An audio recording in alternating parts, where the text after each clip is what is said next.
Thank you for being part of all this, and I hope you're having a good time as you look at the story of Joseph in Genesis chapter 39, 40, 41, around there, and just enjoying and appreciating the story. And the question is, why did they keep the story? Why did they bother to write this down? Why did they keep these tales of Joseph? Obviously, it's their ancestry, it's who they are, and I'll talk a bit about that probably next time.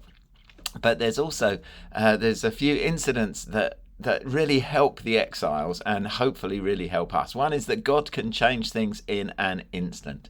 That the end of today might be very different from the beginning of today, and obviously living in that hope is really difficult because hope deferred and all that. But that understanding that God can do this for us, that God can do it for our community, God can do it for an individual, makes a huge difference to the way that we live today, because we know that God can change things tomorrow, and that's a huge thing. Another thing it talks about is that our suffering will end, that Joseph's life after he was released from prison just is bounty, is good, is fruitful, is hopeful, is full of life and relatives and all of that, and it's good, and God can change our suffering. That will come to an end. And of course, for the believer, there's this hope of eternal life where there's no mourning or pain or suffering, no more crying, and that's just a beautiful thing. But the possibility of God acting and changing it now is also a wonderful hope and expectation too.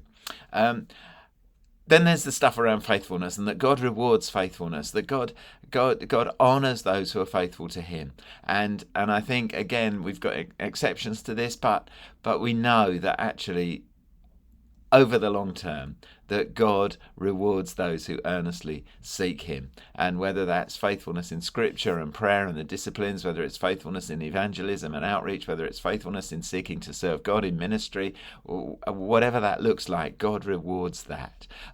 Because He's interested in all people, not just in blessing us, but blessing the people around us, blessing the people who will eventually enslave us.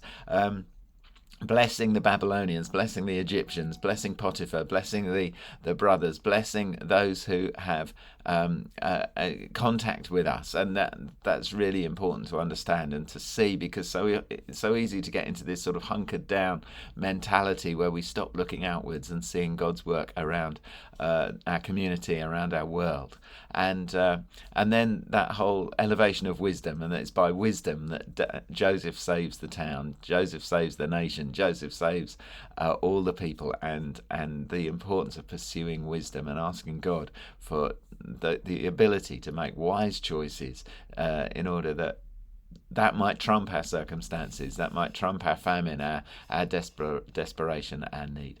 Have a good time as you talk about this stuff, and I'll see you in a bit.